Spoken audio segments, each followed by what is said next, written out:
오늘은 전세보증 반환 제도를 살펴보겠습니다. 전세보증 반환, 보증보험이란 무엇인지, 그리고 받을 수 있는 대상과 한도 등 여러분들께 꼭 필요한 내용을 조목조목 짚어주신다고 하니까요. 이슈 진단 만나보시죠.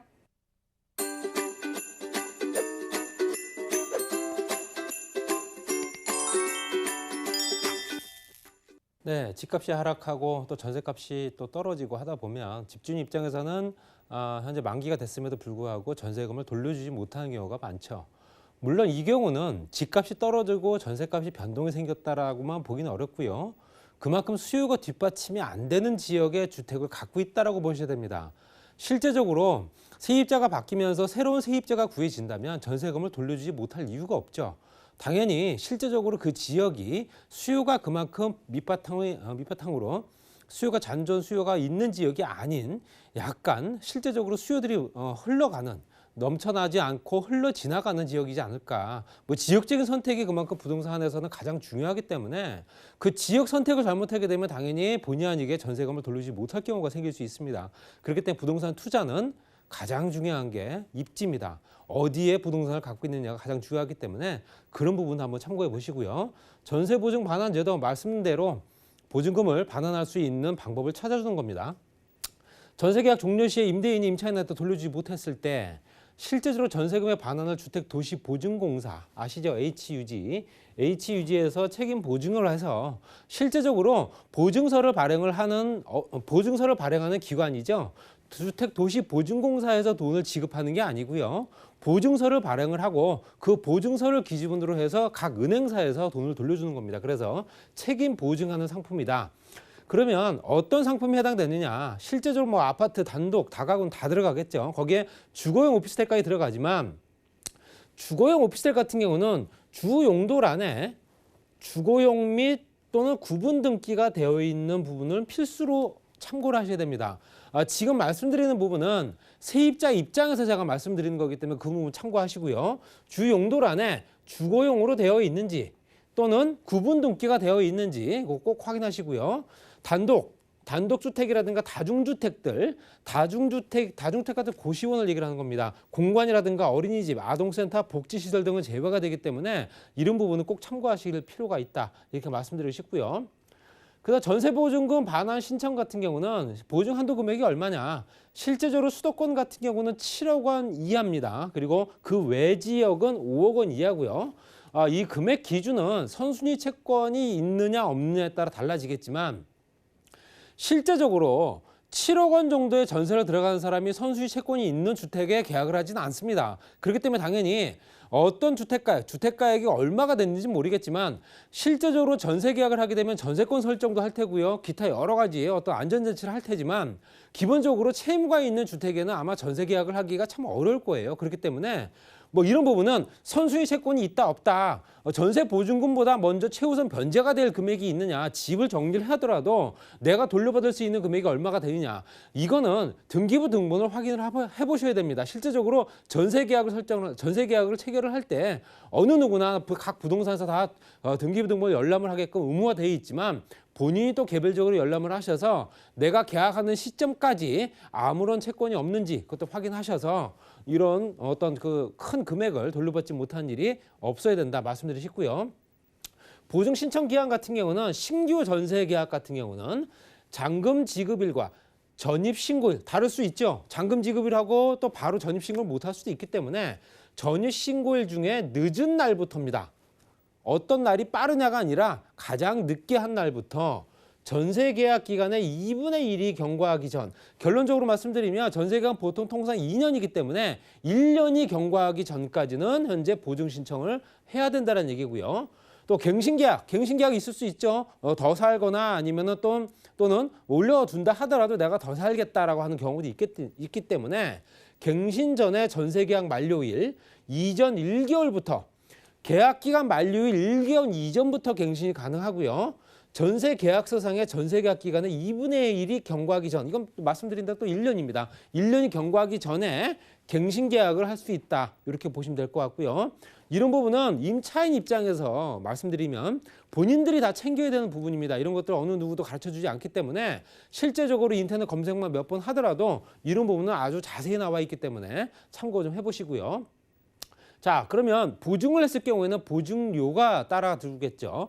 보증료율이 얼마가 되느냐에 따른데 보증료 같은 경우는 보증금액에 보증료율을 곱하고 거기에 보증기간에 해당되는 일수 현재 365일이죠. 360을 기준으로 했을 때 보증기간이 얼마가 되느냐를 또 따져야 됩니다. 그거를 곱했을 때 나오는 요율이고요. 보통 통상 보증료율은 아파트 같은 경우 연 0.128% 정도, 그 외 주택 같은 경우 0.154% 정도 된다는 거 꼭 참고하시기 바랍니다. 그리고 보증기간은요.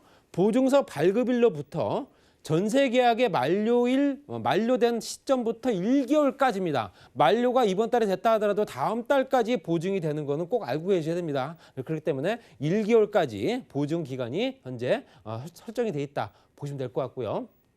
자, 보증료도 또 할인받을 수 있습니다. 기본적으로 연소득이 얼마가 되느냐 또는 자녀가 얼마가 되느냐에 따라 또 달라지는데 연소득이 부부 합산 4천만 원 이하 또는 3인 이상 다자녀 가구 같은 경우는 실제적 보증료를 40% 정도를 할인을 해줍니다. 그렇기 때문에 그 보증료도 매달 지급을 해야 되는 부분이기 때문에 굉장히 부담이 될 수 있습니다. 그래서 이런 부분도 꼼꼼히 참고해 보시고요.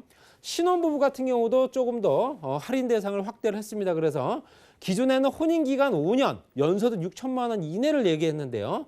개선은 혼인기간 7년 이내에 연소득 6천만 원 이내, 그 소득 금액은 차이가 없고요. 기간만 좀 늘어났습니다. 그래서 7년까지도 내가 할 수 있는 할인 대상을 받을 수 있다 보셔야 되고요. 할인율 같은 경우는 연소득이 4천만 원 이하인 경우에는 50%, 또 그 이하 되게 되면 40%까지 할인받을 수 있다는 것도 꼭 참고하시기 바랍니다. 그리고 전세보증 반환 특례 같은 경우는 실제적으로 2019년도 7월 29일 얼마 안 됐습니다. 지금 현재 지지난달부터 진행되는 거고요. 보통 미분양 관리 지역들, 현재 분양이 안 돼서 실제적으로 주의를 찾지 못한 지역들, 굉장히 어려움을 겪고 있는 지역들 같은 것부터 적용을 했었는데요. 이거를 전국으로 확대를 했다. 7월 29일부터 전국으로 확대를 했습니다. 그렇기 때문에 요거는 꼼꼼히 참고해 보셔야 되고요. 현행은 전세계약 기간에 1년이 경과하기 전까지고요.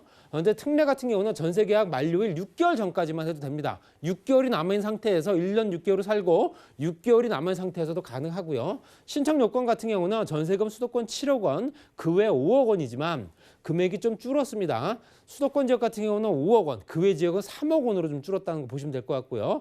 부부 합산 금액이 좀 많이 늘어났죠. 그 대신에 6천만 원에서 1억 원까지 이렇게 보시면 될 것 같습니다. 자, 지금까지 말씀드리는 거는 현재 세입자 입장에서 말씀드리는 거고요. 현재 내가 집을 갖고 있는 임대인이다 입장. 임대인 같은 경우는 제가 초반에 말씀드렸던 대로 어떤 지역의 부동산을 갖고 있느냐가 중요하지 그 지역의 전세가율이나 매매가가 변동되는 건 크게 영향을 미치지 않을 수도 있다고 말씀드렸죠. 자, 전세가율이 높은 지역 소액 투자하기 굉장히 좋습니다. 그래서 현재 전세를 끼고 내가 사게 되면 내 돈이 얼마 안 들어가기 때문에 그 달콤한 유혹에 집을 덜컥 사는 경우가 있는데요. 이 지역은 매매가에 한기 부딪힌 지역일 수도 있습니다. 실제적으로 전세가가 매매가에 거의 근접했다는 얘기는 매매가 상승률이 그만큼 언제 그 지역 지속적으로 유지가 안 된다는 얘기고요. 현재 실제적으로 매매 수요보다도 임대 수요가 더 많은 지역이다라는 얘기입니다. 임대 수요가 많다 보니 현재 전세 물량들 그만큼 많이 늘어날 수밖에 없고요. 또 매매로 전환되는 수요가 따라주지 않기 때문에 당연히 현재 집값도 그만큼 상승이 안 되는 지역이라는 얘기겠죠. 서울 지역의 강북권이 대부분 다 이렇게 포함됩니다. 90% 이상 지역도 있다. 90%, 80%가 넘어가게 되면 깡통이라고 합니다. 그렇기 때문에 실제적으로 집주인 입장에서도 이런 부분을 꼼꼼히 따지셔야 되고요.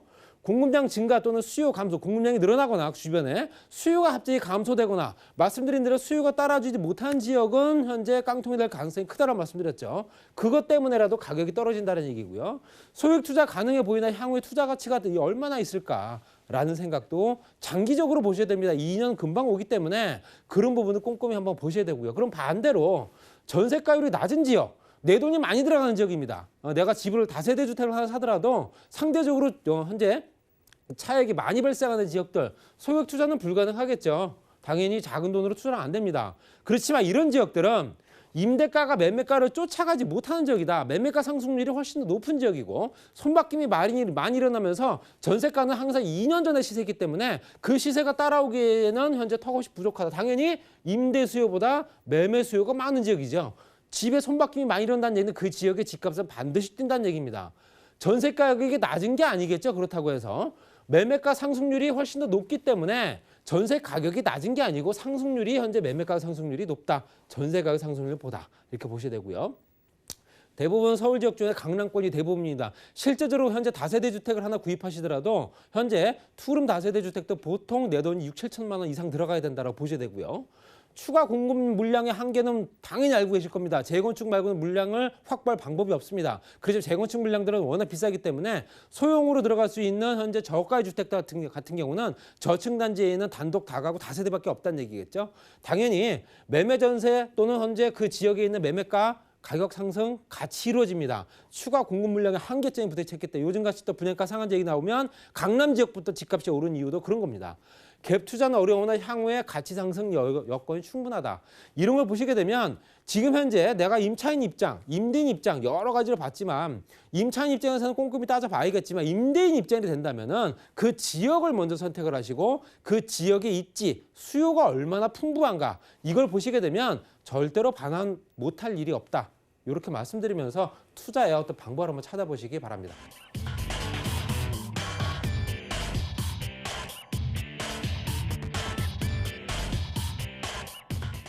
부동산 올인원 시청자 참여 방법입니다. 023153-2668번으로 전화 주시거나 013-3366-0110번으로 여러분 상담 원하시는 내용을 문자로 남겨주시기 바랍니다. 방송이 끝난 후에는 서울경제TV 홈페이지와 네이버 TV의 센TV 부동산 사람들을 통해 시청자 참여가 가능합니다.